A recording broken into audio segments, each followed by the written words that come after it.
नमस्कार शेतकरी बंधूंनो, डाळिंबामध्ये आर्थिक नुकसानीची पातळी ओलांडणारा रोग म्हणजे डाळिंबावरील तेलकट डाग रोग. महात्मा फुले कृषी विद्यापीठ राहुरीने हा रोग कशामुळे होतो, याची लक्षणे कोणती, तसेच याचे व्यवस्थापन कसे करावयाचे याचा अभ्यास करून संशोधनात्मक निष्कर्ष काढलेले आहे. सदर संशोधनात्मक निष्कर्षांमुळे हा रोग झॅन्थोमोनास ऑब्झर्नोपोडिस PV पुनिकी या जीवाणूमुळे होतो हे आढळून आले आहे. महात्मा फुले कृषी विद्यापीठ राहुरीने या रोगाचे नियंत्रण करायचे असेल तर पहिले लक्षणे ओळखणे अत्यंत गरजेचे आहे असे सूचित केलेले आहे. विद्यापीठाच्या अभ्यासान्वये तेलकट डाग रोगाची लक्षणे पाहावयाची झाल्यास सुरुवातीस पानाच्या खालच्या बाजूला तेलकट पाणीदार डाग आढळून येतात. कालांतराने असे डाग मोठे होऊन गर्द तपकिरी ते काळ्या रंगाचे होतात. अशा डागाभोवती पाणीदार पिवळसर खळे दिसतात. फळावरही पानासारखे सुरुवातीस लहान पाणीदार तेलकट डाग दिसतात.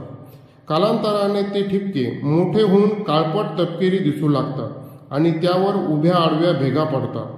डागावर पाणी साचल्यास त्यात जीवाणूच्या प्रवेशामुळे चिकट पांढऱ्या रंगाचा द्रव तयार होतो. फुलांवर शेंड्याकडील भाग, ज्यास आपण कॅलिक्स म्हणतो, त्यावर काळपट ठिपके आढळतात, तर फांदीवर, प्रामुख्याने डोळे असणाऱ्या ठिकाणी काळपट तेलकट खोलगट चट्टे आढळतात. या भागात फांद्या ठिसूळ होऊन थोड्याशा दाबाने किंवा वाऱ्याच्या झोताने देखील तुटतात. या रोगाचा प्रसार कशा पद्धतीने होतो हे लक्षात घेऊन महात्मा फुले कृषी विद्यापीठ राहुरीच्या शिफारशीन्वये नियंत्रण करणे आवश्यक आहे. ते आता आपण पुढील प्रमाणे बघूया. या रोगाचा प्रसार प्रामुख्याने रोगग्रस्त मातृवृक्षापासून बनवलेल्या रोपाद्वारे होत असल्यामुळे रोगविरहित गुटीपासून तयार झालेले रोगमुक्त रोपे लागवडीसाठी वापरणे गरजेचे आहे. त्यासाठी खात्रीशीर रोपवाटिकेतूनच रोपे खरेदी करावी. रोपे खरेदी करताना मातृवृक्षाची पाहणी करणे अत्यंत आवश्यक आहे. रोगट डागावरून उडणाऱ्या पावसाच्या थेंबातूनही या रोगाचा प्रसार होतो. त्यामुळे शक्यतो अनावश्यक बुरशीनाशकांच्या, कीटकनाशकांच्या किंवा सूक्ष्म अन्नद्रव्यांच्या फवारण्या टाळाव्या. सरी किंवा पाट पद्धतीने दिलेल्या पाण्यामुळे या रोगाचा प्रसार झपाट्याने होत असल्यामुळे ठिबक सिंचन पद्धतीचा वापर करावा. छाटणीसाठी वापरण्यात येणाऱ्या अवजारांची छाटणी दरम्यान सोडियम हायपोक्लोराईडच्या 25 मिली प्रति लिटर या द्रावणात बुडून निर्जंतुकीकरण करावे. विविध कीटकाद्वारे या रोगाचा प्रसार होत असल्यामुळे योग्य त्या कीटकनाशकांचा वापर करावा. शेतमजुरांचे रोगट बागेतून निरोगी बागेत अवगमन झाल्यामुळे रोगाचा प्रसार होत असल्यामुळे शेतमजुरांचे रोगट बागेतून निरोगी बागेत जाणे टाळावे. झाडांमध्ये लागवडीचे अंतर कमी असल्यामुळे झाडाच्या एकमेकाच्या संपर्काद्वारे रोगाचा प्रसार होत असल्यामुळे डाळिंब बागेमध्ये लागवडीचे अंतर 4.5 मीटर ठेवावे. या रोगाचे जीवाणू रोगग्रस्त बागेतील रोगट झाडावरील पाने, फळे व फांद्यावर जिवंत राहत असल्यामुळे त्यांची छाटणी करणे आवश्यक आहे. तसेच छाटणी केल्यानंतर बागेतील आवारात विखरून पडलेले रोगाचे अवशेष गोळा करून त्यांचा नायनाट करणे गरजेचे आहे. झाडाच्या आळ्यामध्ये तसेच बागेत जमिनीवर ब्लिचिंग पावडर 60 किलो प्रति हेक्टर किंवा 4 किलो कॉपर डस्ट 20 किलो प्रति हेक्टर ची धुराळणी यंत्राच्या साहाय्याने धुराळणी करावी. बोर्डो मिश्रणाच्या 1% द्रावणाची 7 दिवसाच्या अंतराने नियमित फवारण्या घ्याव्या.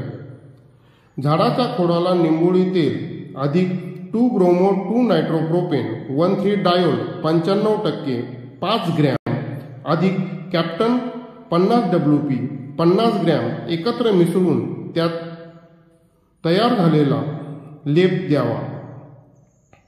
सॅलिसिलिक ॲसिड 98% हे झाडाच्या वाढीसाठी उपयोगी असून ते झाडामध्ये रोगप्रतिकार क्षमता वाढवत असल्यामुळे झाडाची नवीन पालवी फुटताना फळधारणेच्या सुरुवातीस व फळधारणा कालावधीत 0.3 ग्रॅम प्रति लिटर मात्रेची फवारणी करावी. सुडोमोनास फ्लोरोसन्स हे जैविक घटक तेलकट डाग रोगाच्या नियंत्रणासाठी प्रभावी असल्यामुळे छाटणीनंतर फळवाढीच्या अवस्थेत व फळ काढणीपूर्वी 2 ग्रॅम प्रति लिटर मात्रेची फवारणी करावी.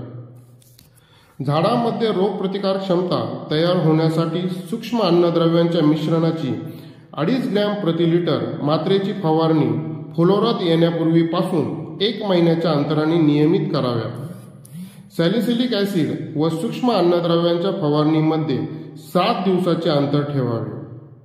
झाडावर तेलकट डाग रोगाचा प्रादुर्भाव आढळून आल्यास 2-ब्रोमो 2-नायट्रोप्रोपेन 1,3 डायोल 95% 5 ग्रॅम अधिक कॅप्टन 50 WP 25 ग्रॅम प्रति 10 लिटरची फवारणी करावी. अशा प्रकारे आपण डाळिंबावरील तेलकट डाग रोगाचे नियंत्रण नक्कीच करू शकतो. माननीय कुलगुरू डॉक्टर प्रशांत कुमार पाटील, महात्मा फुले कृषी विद्यापीठ राहुरी यांच्या मार्गदर्शनाखाली शेतकऱ्यांच्या बांधावर जाऊन डाळिंब लागवडीबाबत शेतकऱ्यांना विविध प्रशिक्षणे दिली जातात. तसेच कृषी विज्ञान केंद्र मोहोळ यांच्याद्वारे सुमारे 300 डाळिंब शेतकऱ्यांच्या बागेवर तेलकट डाग नियंत्रणाबाबत प्रात्यक्षिके घेण्यात आली. त्यातील काही शेतकऱ्यांच्या प्रतिक्रिया पुढील प्रमाणे. नमस्कार, मी डॉक्टर शशिकांत भरतराव शिंदे, मुक्काम पोस्ट भोसे, तालुका पाथर्डी, जिल्हा अहमदनगर.